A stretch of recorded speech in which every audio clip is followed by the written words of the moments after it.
एक और straight of Hormuz में जहाज पर जबरदस्त अटैक हुआ, उसकी वीडियो निकलकर सामने आई। वो वीडियो हम आपको दिखाएंगे ये हमला कितना बड़ा है।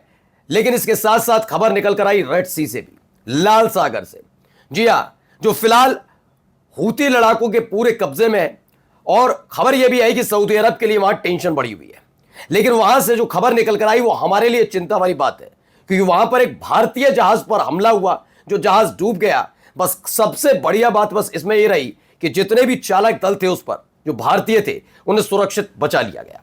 यह हमला किसने किया? क्या वह हमला ये वाकई हूती लड़ाकों की तरफ से किया गया या यह कोई और चाल है?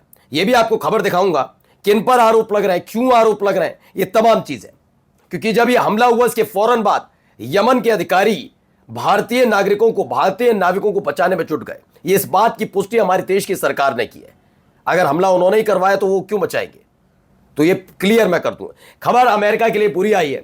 जब जब ये कहा जाता है तो खिल्ली उड़ाई जाती है कि नहीं नहीं, अमेरिका हथियार खत्म हो जाएंगे। जी हां, मैं अब भी फिर कह रहा हूं, इस पूरे घटनाक्रम में जो बीच में 28 फरवरी से शुरू हुआ था और 8 अप्रैल तक चला था, उसमें खबर आई थी कि अमेरिका के हथियार खत्म हो रहे हैं। ये बात अमेरिका के हथियार नहीं, मिडिल ईस्ट में अमेरिका के हथियार खत्म हुए।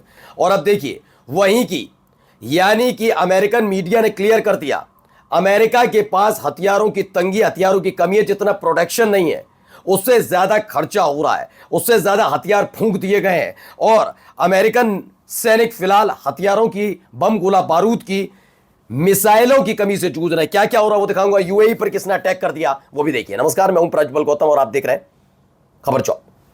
पहले ये खबर देखिए, ये एक वीडियो निकलकर सामने आई है। जहाज आपको नजर आ रहा होगा, इसके पीछे भी एक कोई जहाज खड़ा हुआ है, इस पर अटैक की खबर है। धुआं उठता हुआ नजर आ रहा है।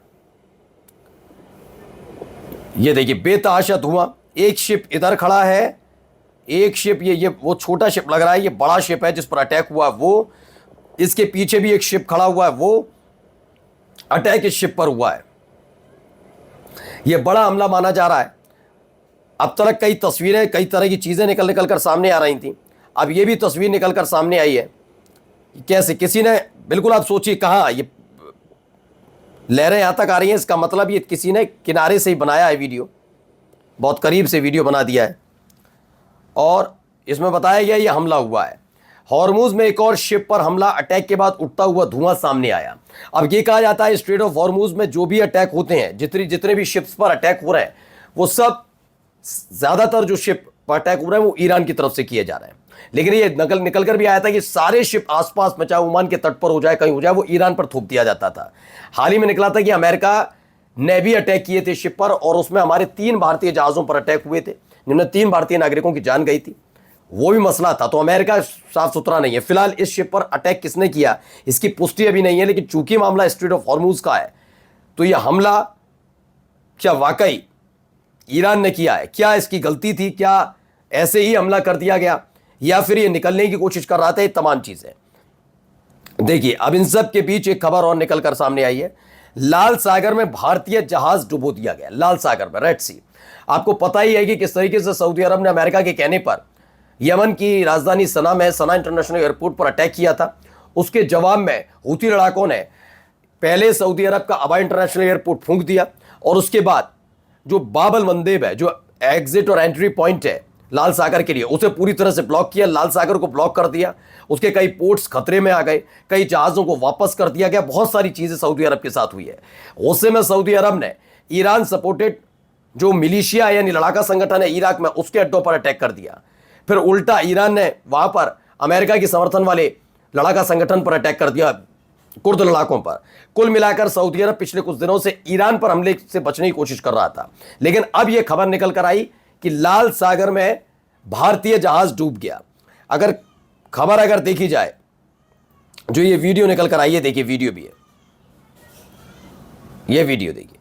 बेतहाशा उठता हुआ धुआं नजर आ रहा है। ये देखिए आसमान में उठता हुआ धुआं। प्रेस टीवी की खबर। वो जो फंक्शन जहां से होता है वो पूरा का पूरा फूंक दिया गया। यह आप अंदाजा लगाएं कितना बड़ा हमला रहा होगा। इसी पर हमारे देश के कई नाविक यानी भारतीय नाविक तैनात थे। तो लाल सागर में भारतीय ध्वज वाले जहाज पर हूती का हमला, भारत ने कड़ी निंदा की। 4 अगस्त 2026 को यमन तट के निकट लाल सागर में डूबे भारतीय ध्वज वाले वाणिज्यिक पोत यानी कमर्शियल वेसल MSV फैज नूरे ओलिया पर हुए हमले की भारत ने कड़ी निंदा की है। हूती लड़ाकों से जुड़े सूत्रों ने दावा किया था कि उनके एक नौसैनिक ड्रोन ने सऊदी तेल ले जा रहे भारतीय पोत को निशाना बनाया, जिसके बाद जहाज डूब गया। भारत के विदेश मंत्रालय ने कहा है कि जहाज पर सवार सभी 13 भारतीय नागरिकों को सुरक्षित बचा लिया गया है। भारत का दूतावास रियाद में स्थित है पर लगातार उस पर नजर बनाए हुए हैं, सुनिएगा, और यमनी अधिकारियों के साथ समन्वय कर रहा है। भारत ने कहा है कि क्षेत्र में वाणिज्यिक जहाजों पर लगातार हो रहे हमले बेहद चिंताजनक हैं और अंतर्राष्ट्रीय समुद्री मार्गों पर सुरक्षित एवं निर्बाध नौवहन जल्द बहाल किया जाना चाहिए।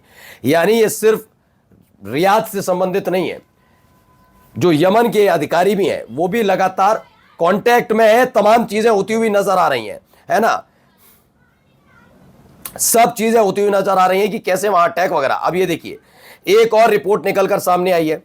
ईरान वॉर के दौरान अमेरिका के मिसाइल इंटरसेप्टर भंडार में भारी कमी है। यह बुरी खबर अमेरिका के लिए है। CNN की एक विशेष रिपोर्ट के मुताबिक अमेरिका ने अपने थर्ड बैलिस्टिक मिसाइल इंटरसेप्टर का लगभग 80% इस्तेमाल कर लिया है।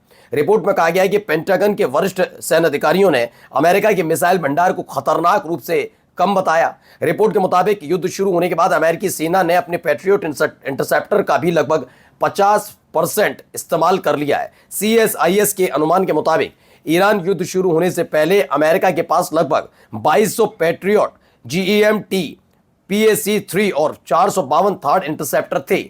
लगातार हो रहे मिसाइल हमलों के बीच इनकी संख्या में कमी आई है, 80% इस्तेमाल कर लिए। अब आप समझिए, अगर ये हमले लगातार जारी रहते हैं तो अमेरिकी सैनिकों की जान किस स्तर पर आकर जोखिम में है फिलहाल, ये भी समझिए। अब मैंने जिसका जिक्र किया था स्ट्रेट ऑफ हॉर्मुज का, तो जरा इससे समझिए। यहां पर है, ये मैप है ईरान के नीचे आप ये जानते ही हैं स्ट्रेट ऑफ हॉर्मुज है, ये ओमान वाला रास्ता, ये यमन आता है और यमन से होते हुए सऊदी अरब ये पड़ता है जिबूती के पास, इसे कहते हैं बाबल मंदेब। और ये जो रेड सी है, ठीक है। अब इसमें बता रहे हैं और समझने वाली बात है, स्ट्रेट ऑफ हॉर्मुज और लाल सागर के बीच की दूरी और अंतर देखिए। स्ट्रेट ऑफ हॉर्मुज में खतरा ईरान अमेरिकी लड़ाई शुरू होने के बाद से है, ये सब जानते हैं। लेकिन लाल सागर में भारतीय व्यापारिक जहाज डूब जाना बहुत ही अलग पहलू है। यमन के हूती ये धमकी देते रहे हैं कि वे ईरान के समर्थन में लाल सागर को बंद कर देंगे, लेकिन भारतीय जहाज का डुबाया जाना कहानी अलग कहता है। खासतौर पर तब जब विदेश मंत्रालय का बयान कहता है कि रियाद में हमारी एम्बेसी क्रू की सुरक्षा के लिए यमनी अधिकारियों के साथ लगातार कोऑर्डिनेट कर रही है। हम यमनी अधिकारियों को उनके सपोर्ट के लिए धन्यवाद देते हैं। सवाल है फिर हमला किसने किया, यानी अगर यमन भी सपोर्ट कर रहा है इस बात को लेकर, लगातार जानकारी दे रहा, तो अटैक किसने किया, ये सवाल है ना। तो सवाल देखिए, massive attack on the UAE is now confirm. अब UAE पर भी बड़ा हमला हो गया है, जिसकी बात तकरीबन 20 दिन पहले ईरान ने की थी। UAE पर अटैक हुआ, लेकिन कहा जा रहा है यह अटैक ईरान ने नहीं किया। पहले वीडियो देखिए। तो ये वीडियो निकलकर सामने आई है। दावा इसमें किया जा रहा है कि यमन के हूती लड़ाकों ने जबेल अली जो इलाका है दुबई में, उस पर बड़ा हमला किया है। और यह हमला किसने किया, हूती लड़ाकों ने किया। फिलहाल हूती लड़ाकों के तरफ इसकी सुई घूमती नजर आ रही है। नमस्कार।